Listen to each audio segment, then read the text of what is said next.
Hey everyone, welcome back to Corporate Decoder, the place where we try to make sense of corporate filings so you don't have to. Today we are diving into a report from Bausch Lomb. It's not quite a sight for sore eyes, but it's definitely revealing. The big news is that Bausch Lomb finished a big money move, issuing 675 million euros and secured notes due in 2031. Think of it as like taking out a big loan, but instead of a bank, they got the money from investors. They also refinanced some existing debt. If you appreciate getting straight insights from corporate documents, make sure you're subscribed. We also have a Discord community linked in the description below.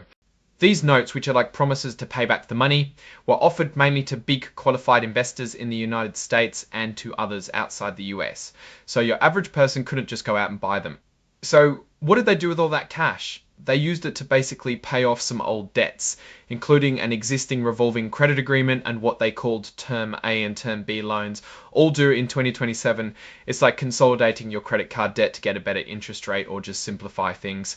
These new notes will earn interest at a rate based on something called 3-month Euribor, a benchmark interest rate in Europe, plus an extra 3.875% per year. That interest rate can't go below zero. That resets every 3 months, and all the money is due in 2031.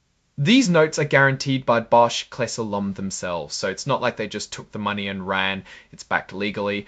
The notes have the same claim to Bausch Lomb's money as any other debt they already have, so it's not "we will pay you last." It's "you're in the queue with everyone else." If things went south, everyone gets paid according to the rules they previously agreed to. Bausch Lomb can choose to pay off these notes early, starting the middle of 2026. This agreement comes with some strings attached.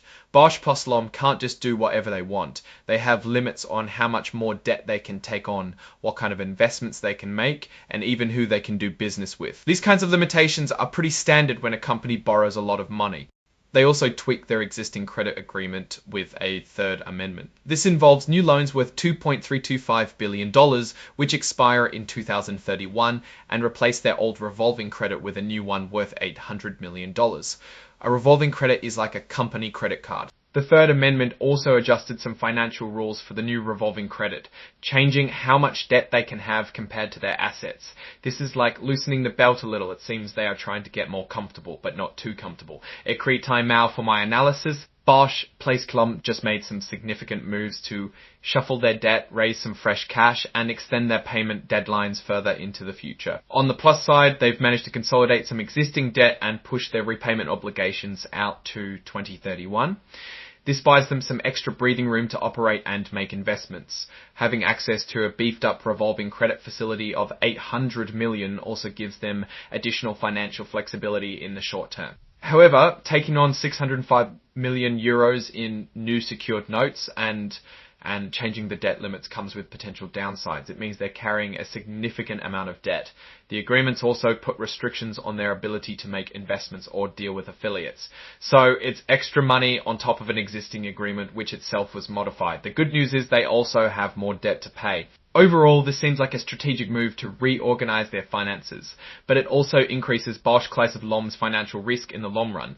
They are betting that they can boost performance and reduce costs so they can pay their debts and not get into trouble. It remains to be seen if that bet plays out long term. Alright, that's our breakdown of this Bausch Lomb report. What's your take on these numbers and what they signal for the company's future? Drop your thoughts in the comments. If this analysis was valuable, hitting that like button really helps, and subscribe for more deep dives. Don't forget to check out the Discord in the description. Thanks for watching. See you next time.